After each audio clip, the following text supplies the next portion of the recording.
Assalamualaikum warahmatullahi wabarakatuh. Selamat pagi, Om Swastiastu, salam sejahtera bagi kita semua. Oke, ketemu dengan Bu Leha di mata pelajaran Sejarah Peminatan kelas 11 IPS 1 dan 2.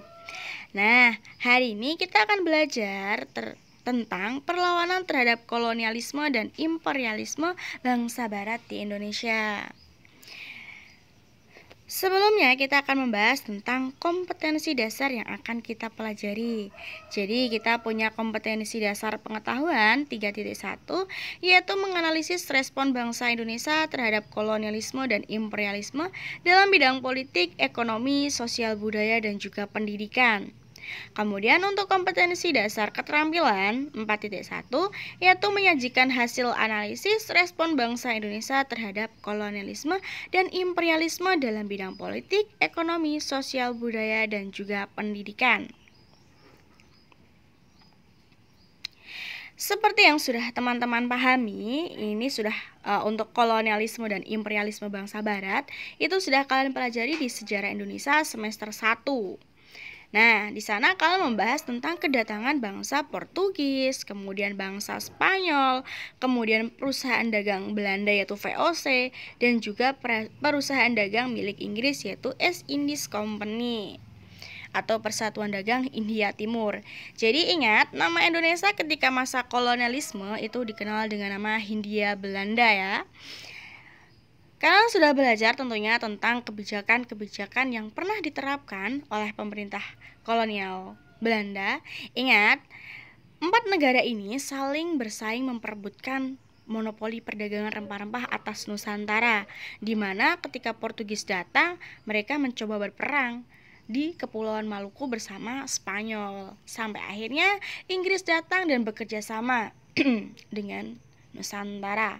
Kemudian disusul oleh Belanda yang paling akhir, namun mereka lah yang mampu menguasai monopoli perdagangan rempah-rempah atas Nusantara. Bahkan hampir seluruh wilayah Indonesia, Nusantara atau yang kemudian dikenal sebagai Hindia Belanda jatuh ke tangan Belanda. Oleh karena itu, nama Nusantara akhirnya diubah menjadi Hindia Belanda. Kenapa namanya Hindia Belanda? Tentunya karena untuk menunjukkan bahwa ini adalah Hindia milik Belanda, untuk membedakan dengan negara India yang saat itu dikuasai oleh Inggris. Oke, langsung saja ke perlawanan yang pertama. Sudah siap ya? Perlawanan pertama itu datang dari Kesultanan Ternate, di mana penyebab dari perlawanan ini adalah monopoli perdagangan rempah-rempah di Kerajaan Makassar Ternate oleh bangsa Portugis. Kemudian bangsa Portugis juga ikut campur atau ikut campuri urusan internal Kesultanan Ternate. Kemudian juga ingat, Ternate itu adalah kesultanan Islam, tapi di sini bangsa Portugis mencoba membawa misionaris atau misi penyebaran agama Katolik, yang tentunya ini mengakibatkan konflik bagi masyarakat Ternate. Akhirnya di bawah pimpinan Sultan Hairun, bangsa Ternate melakukan perlawanan terhadap bangsa Portugis. Alhasil, siapa yang menang? Awalnya tentunya bangsa Portugis. Saat itu justru malah Sultan Hairun ditangkap dan juga dihukum mati pada 1570 oleh bangsa Portugis karena dianggap dia mencoba melakukan perlawanan terhadap bangsa Portugis. Sampai akhirnya muncullah sultan terkenal yaitu Sultan Ba'abullah yang saat itu memimpin Kesultanan Ternate. Dan di bawah Ba'abullah inilah bangsa Portugis berhasil diusir dari Kesultanan Ternate. Kemudian perlawanan yang kedua itu datang dari Kesultanan Demak. Sebabnya kenapa? Karena saat itu pelabuhan penting milik Hindia Belanda, yaitu tepatnya di Malaka, dikuasai oleh bangsa Portugis pada tahun 1511. Sehingga kapal-kapal asing yang awalnya selalu singgah di Malaka, karena Portugis menguasainya, kemudian menaikkan biaya pajak yang tinggi, kapal-kapal asing tadi akhirnya juga beralih dari Malaka. Kemudian, Malaka saat itu mencoba bekerja sama dengan kerajaan Pajajaran. Jadi, kerajaan Pajajaran itu adalah kerajaan Hindu yang masih ada di Jawa Barat saat itu ya. Nah, Demak menganggap bahwa Portugis ini bisa menghalangi misi kerajaan Demak untuk menguasai seluruh pelabuhan di pantai utara Jawa. Karena saat itu Demak ingin menyerang kerajaan Pajajaran. Alhasil, serangan pertama pun dilakukan oleh kerajaan Demak untuk menyerang Portugis yang berada di Malaka di bawah pimpinan Pati Unus. Jadi atas perintah Raden Patah, raja pertama dari kerajaan Demak, Pati Unus diutus untuk menyerang Portugis di Malaka sebanyak 2 kali serangan. Namun, serangan ini pun berakhir dengan kegagalan. Kenapa? Karena ingat, kita selalu mengalami yang namanya kalah strategi dan juga kalah persenjataan. Akhirnya pun Pati Unus pun tewas dalam peperangan ini, sehingga Pati Unus mendapat julukan sebagai Pangeran Seberang Lor karena berhasil mengarungi Pulau Jawa menuju ke Malaka untuk menyerang Portugis. Kemudian atas perintah Sultan Trenggono, jadi setelah Raden Patah, kemudian Pati Unus, akhirnya Sultan Trenggono naik tahta. Nah, disinilah Sultan Trenggono berusaha untuk menguasai pelabuhan Sunda Kelapa yang saat itu dikuasai oleh Kesultanan Pajajaran, kerajaan Pajajaran. Akhirnya Sultan Trenggono mengutus Fathahillah untuk menyerang pelabuhan Sunda Kelapa dan akhirnya apa? Tentunya berhasil dengan kemenangan. Oleh karena itu pelabuhan Sunda Kelapa akhirnya namanya diubah menjadi Jayakarta atau artinya kemenangan yang gemilang. Nah, Jayakarta inilah yang nanti menjadi asal-usul dari nama Jakarta hari ini. Kemudian tadi adalah perlawanan terhadap bangsa Portugis dan ini adalah perlawanan terhadap bangsa Belanda yang diawali oleh Kesultanan Mataram. Jadi Kesultanan Mataram itu menyerang Belanda di Batavia atau Jakarta hari ini dipimpin oleh Sultan Agung. Nah, kenapa kok bisa Sultan Agung menyerang Belanda di Batavia? Sebab yang pertama, karena Sultan Agung memiliki cita-cita, yaitu ingin mempersatukan seluruh Jawa di bawah kekuasaan dari Kesultanan Mataram Islam. Kemudian juga ketakutan ketakutan Mataram jika Mataram bernasib sama seperti Jayakarta yang dihancurkan oleh VOC. Jadi dulu ceritanya Jayakarta itu dibuat benteng mengelilingi Jayakarta. Nah, di setiap benteng itu, sudut benteng itu diberikan meriam sampai pada akhirnya Jayakarta itu meriam-meriam tadi itu diledakkan dan Jayakarta hancur di dalam sebuah benteng yang dibangun oleh Belanda.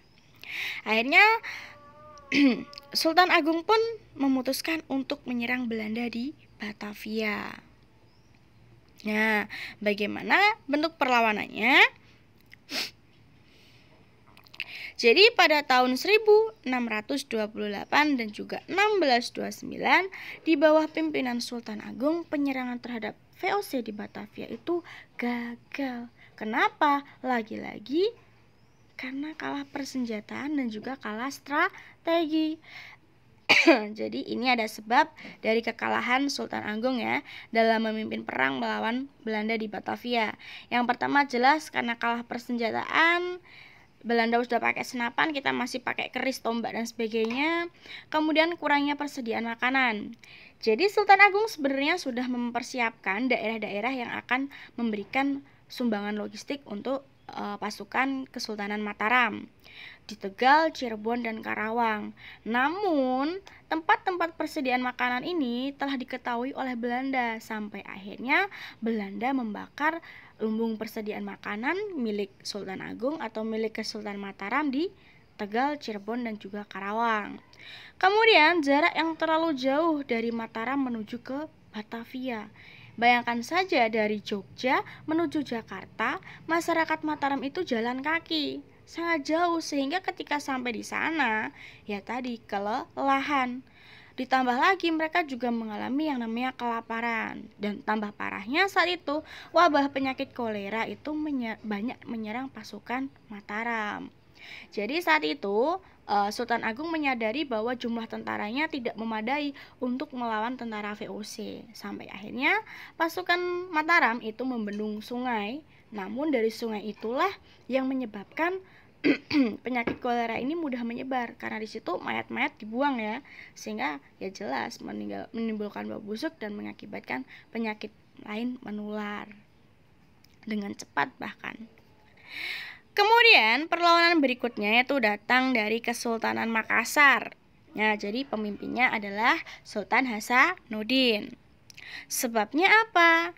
Karena saat itu jelas Belanda ingin memonopoli perdagangan di pelabuhan Makassar. Nah, kenapa kok Belanda itu sangat terobsesi terhadap pelabuhan Makassar?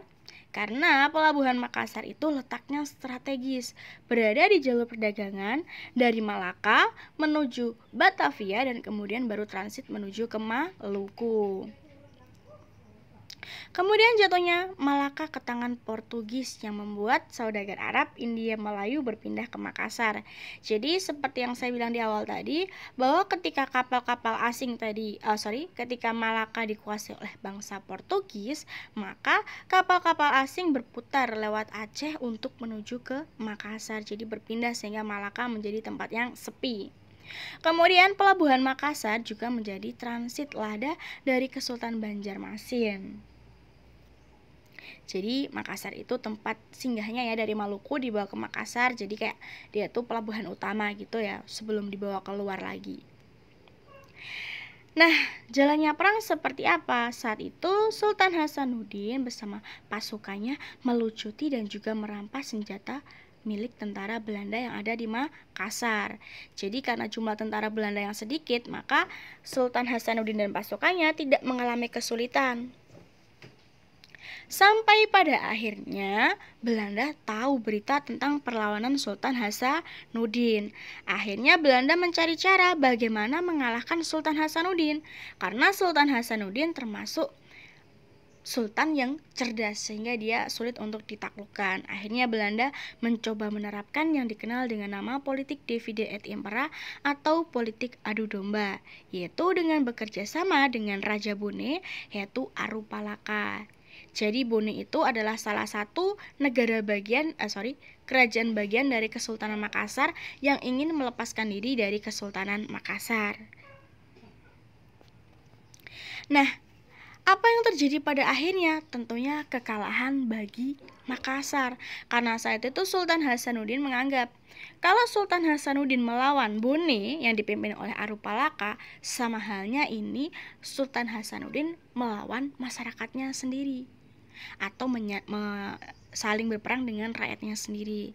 Alhasil, Sultan Hasanuddin pun akhirnya tunduk kepada Belanda dengan sebuah perjanjian yang dikenal dengan nama Perjanjian Bongaya, yang isinya VOC itu perusahaan dagang Belanda ya, diizinkan untuk memonopoli atau menguasai perdagangan rempah-rempah yang ada di Makassar. Kemudian juga VOC berhak mendirikan benteng Rotterdam di Makassar. Kemudian Makassar harus mau mengakui Arupalaka sebagai Raja Bone. Jadi Bone yang tadi ingin lepas dari Kesultanan Makassar, akhirnya impiannya terwujud, yaitu menjadi kerajaan yang mandiri yang dipimpin oleh Arupalaka. Kemudian Makassar juga harus melepaskan daerah bawahannya termasuk Bone. Kemudian perlawanan berikutnya itu datang dari Maluku yang dipimpin oleh Kapiten Patimura atau Thomas Matulesi dan juga Christina Marta Tia Hahu. Kenapa? Karena saat itu Belanda itu mewajibkan bagi para pemuda Maluku untuk ikut wajib militer. Kenapa harus wajib militer? Ingat ya, semua peperangan, baik itu di Makassar, Maluku, perang di Jawa yang dipimpin Diponegoro, itu waktunya hampir bersamaan. Sehingga saat itu Belanda sangat sulit untuk menaklukkan perang Jawa yang dipimpin oleh Pangeran Diponegoro, sehingga Belanda mencari para pemuda dari daerah lain termasuk Maluku. Jadi pemuda Maluku wajib militer untuk menjadi tentara Belanda dalam membantu Belanda menghadapi perang Jawa yang dipimpin oleh Pangeran Diponegoro. Kemudian masyarakat Maluku itu juga diharuskan untuk menyediakan bahan-bahan perbaikan untuk memperbaiki kapal milik Belanda, sehingga ini dianggap sangat mengganggu masyarakat Maluku. Akhirnya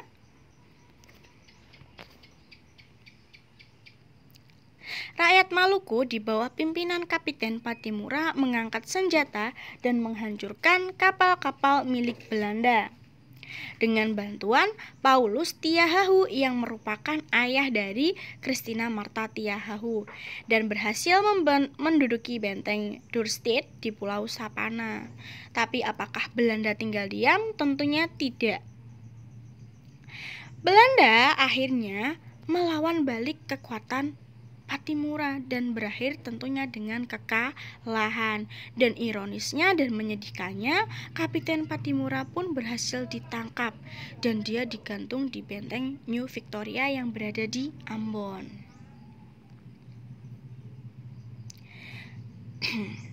Kemudian Kesultanan Mataram berikutnya itu dipimpin oleh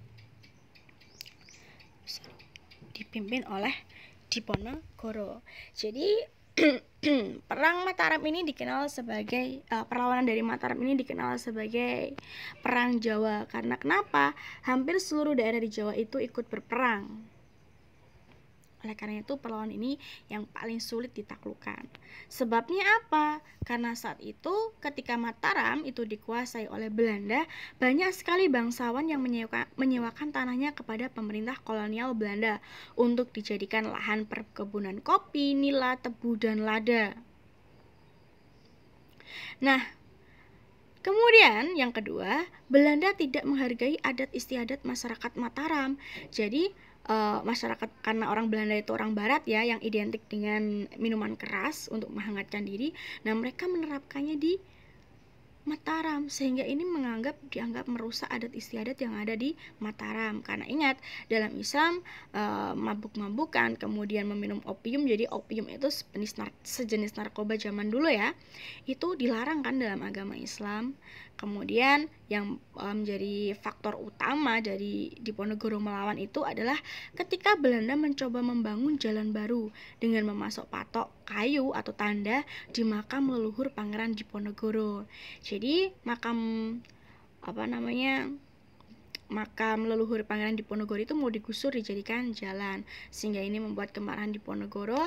Ditambah lagi hal-hal yang dianggap tidak baik Pangeran Diponegoro telah dilakukan Belanda di Mataram. Kemudian kebudayaan barat yang membudaya di kalangan bangsawan Mataram. Jadi para bangsawan Mataram tadi itu akhirnya mengikuti gaya orang Eropa, tidak hanya gaya berpakaian tapi juga gaya makan dan sebagainya. Sehingga itu dianggap merusak adat Jawa tadi ya. Nah, akhirnya Pangeran Diponegoro itu dibantu oleh para bangsawan. Nah, kenapa kok para bangsawan itu bisa membantu Pangeran Diponegoro? Karena ingat, tadi sebab yang pertama, para bangsawan itu menyewakan tanahnya. Namun lama-kelamaan Belanda itu mengambil tanah para bangsawan sehingga membuat para bangsawan itu marah. Jadi Belanda itu menerapkan bahwa tanah itu harus menjadi milik Belanda. Akhirnya ya sudah, tanah-tanah milik bangsawan diambil paksa oleh Belanda dengan aturan bahwa harus segala perkebunan harus diserahkan kepada Belanda. Jadi para bangsawan menganggap rugi dan akhirnya membantu perang Diponegoro ini atau perang Jawa ini. Nah, tidak hanya Yogyakarta, tidak hanya Surakarta, peperangan ini meluas sampai ke Banyumas, Kedu, Pekalongan, Semarang, Rembang, ke Jawa Timur, ke Kediri, sampai akhirnya perang Mataram ini dijuluki sebagai perang Jawa. Karena tadi hampir seluruh wilayah di Jawa itu ikut berperang dan inilah yang menyebabkan perang Jawa itu sangat sulit ditaklukkan oleh Belanda. Nah, bagaimana respon Belanda? Karena Belanda itu tidak mengenal seperti apa wajah Diponegoro, mereka juga tidak pernah bertemu dengan Diponegoro, mereka sulit menemukan Diponegoro. Sampai akhirnya Belanda menerapkan politik benteng stelsel, yaitu membangun benteng pertahanan di setiap daerah yang telah dikuasai oleh Belanda. Nah, di antara benteng-benteng itu dibangun jalan penghubung dan pasukan gerak cepat supaya pergerakannya cepat gitu ya, sehingga ruang gerak Diponegoro pun semakin sempit dan akhirnya Pangeran Diponegoro pun sepakat untuk melakukan perundingan dengan Belanda. Namun apa yang terjadi ketika Diponegoro datang dalam perundingan, justru Diponegoro malah ditangkap dan akhirnya diasingkan ke Manado. Kemudian berikutnya adalah Perang Padri yang datang dari Sulawesi ya, dipimpin oleh Imam Bonjol. Saat itu, Perang Padri itu awalnya adalah perang melawan masyarakat Minangkabau sendiri, yaitu perang antara kaum adat dan juga kaum Padri atau para pemeluk Islam. Jadi saat itu, kaum adat dari kerajaan Pagar Huyung itu masih melakukan atau melestarikan kebudayaannya atau tradisi seperti judi, sambung ayam, candu, minuman keras, dan ritual. Bagi kaum adat, masyarakat kerajaan Pagar Huyung, ini adalah sebuah tradisi yang harus dilestarikan. Tapi bagi kaum Padri yang saat itu sudah mengenal Islam, sudah memeluk Islam, dan mereka juga pemimpinnya sudah pulang dari berhaji, mereka menganggap tradisi ini merupakan sebuah tradisi yang bertentangan dengan ajaran Islam. Akhirnya terjadilah perang. Nah, dalam perang ini jelas pemenangnya adalah kaum Padri atau para pemeluk Islam karena jumlah masyarakatnya yang lebih besar. Namun keadaan berbalik ketika kaum adat ditawari bantuan oleh pemerintah kolonial Belanda. Jadi Belanda selalu menerapkan yang namanya politik divide et impera. Akhirnya kaum adat pun berperang kembali melawan kaum Padri. Jelas siapa yang menang? Tentu kelompok yang dibantu oleh Belanda. Akhirnya kaum adat pun berhasil memenangkan peperangan.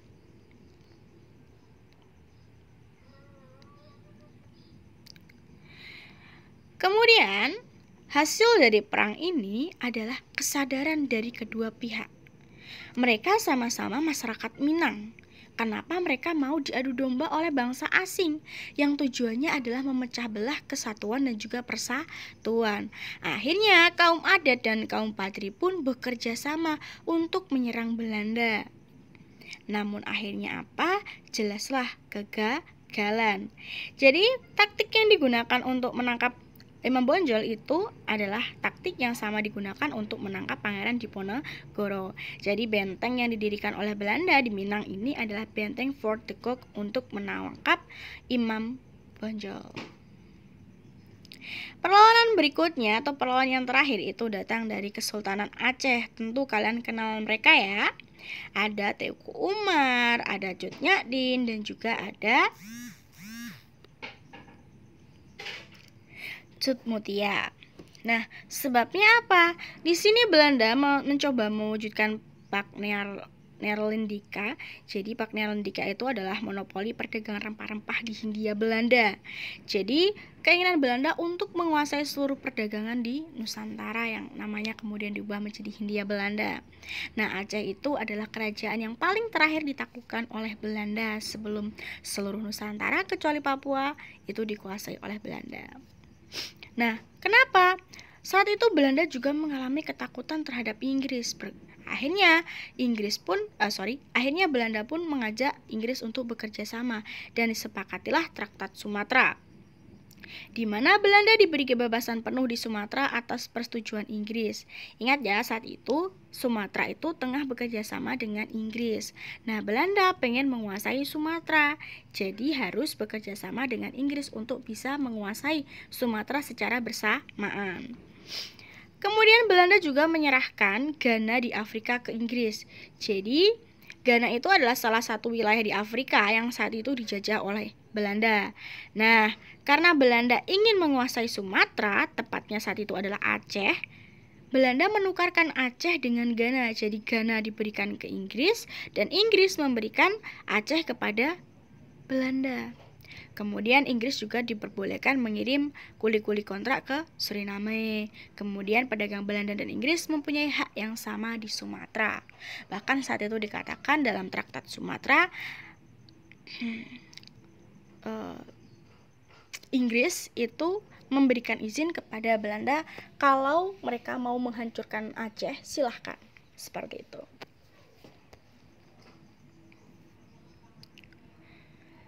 Nah, akhirnya di sini Teuku Umar itu mencoba berpura-pura bekerja sama dengan pasukan Belanda. Nah, ketika Teuku Umar sudah dipercaya, ternyata Teuku Umar malah mengambil senjata milik Belanda dan menyerang tentara Belanda. Sebagai responnya apa ya? Tentunya Belanda mencari Teuku Umar.